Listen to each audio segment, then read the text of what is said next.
Rave on, Gord Downey. Gord was just a kid. Hell, we were all kids in 1984.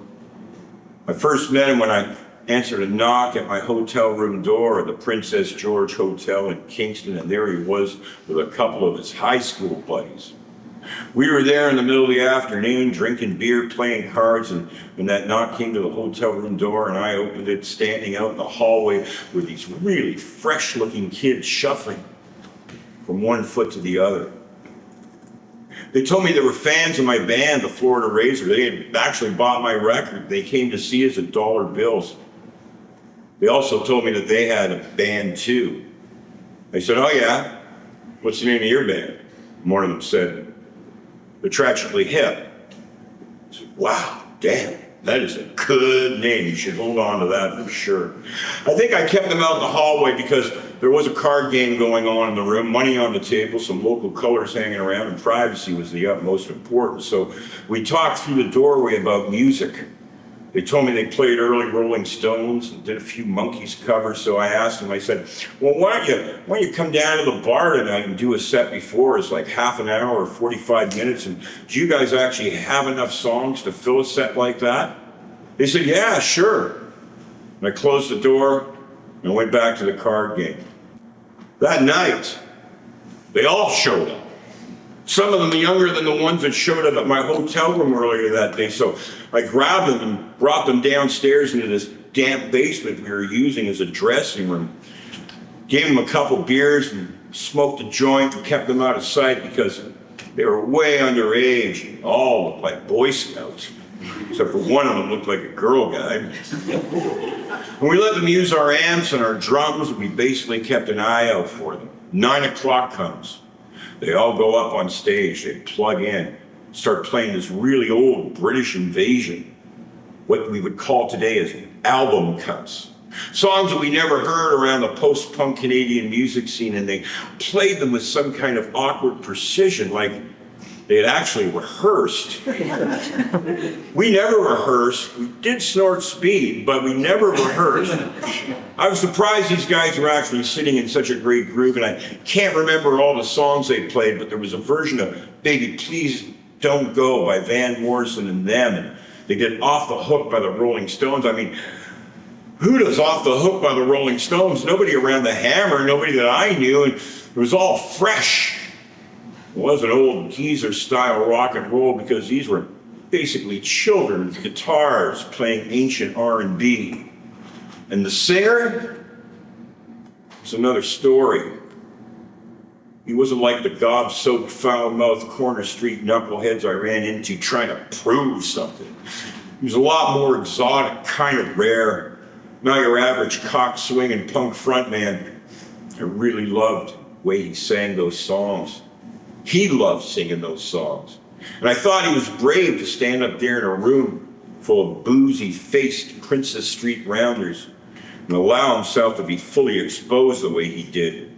He didn't hide behind ego the way so many of us did. As Alex the Large would have said from A Clockwork Orange, he was like a great bird had flown into the room. I think that maybe he was just innocent. He was innocent then.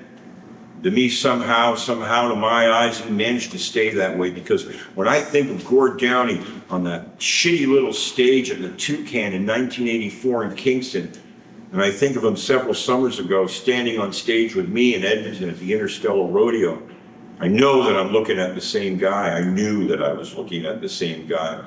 A lot of us try to cover up who we are, but Gord, he acted out who he was for all of us to see. The cells didn't change. His innocence stayed intact, despite the years, the decades between those two performances. Still today, his bravery raves on. I remembered a bit like Mick Jagger from the Tammy Show, but he ended up as something that none of us had ever seen before. He was all his own creation. It was compelling and honest. It was a live wire. Burned a hole into our imaginations and voiced what would be the soundtrack to generations of Canadians. All Canadians partied in kitchens or in parking lots before hockey games. Songs blasted out of car windows and DJ booths everywhere. They were at their peak in 1994. Do you remember? They were all over the radio.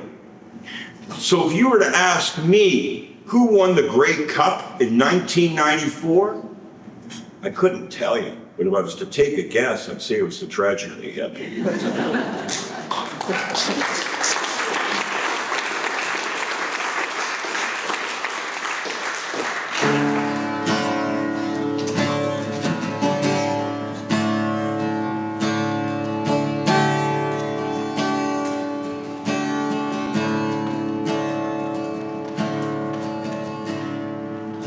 September 17.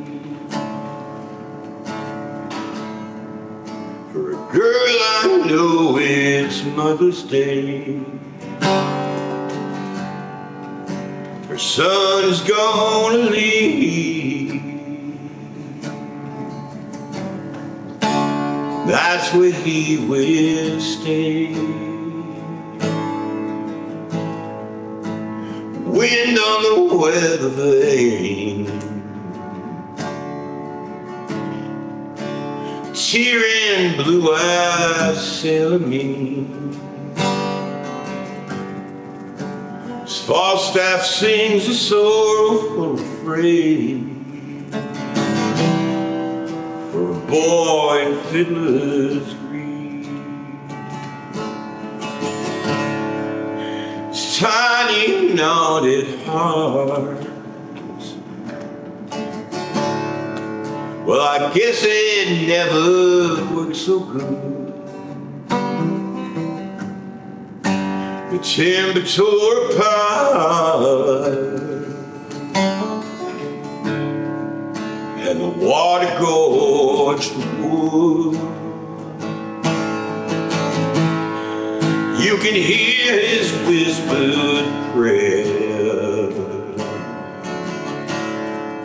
for men at masts that's always lean. The same wind that moves ahead moves a boy through Fiddler's Green.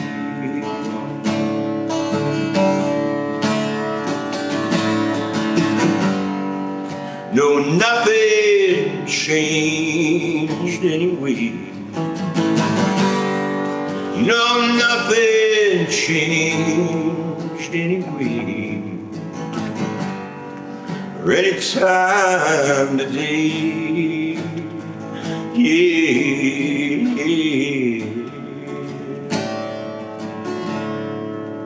He doesn't know a soul. There's nowhere that he's really been. He won't travel all alone. No, not in Fiddler's Green. You can hear whispered prayer.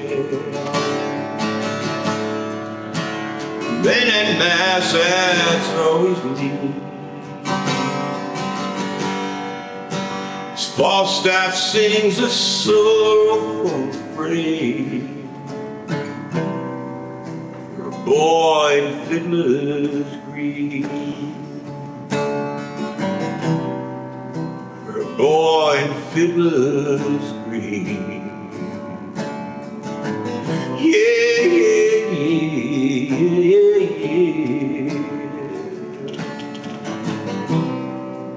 For a boy in Fiddler's Green.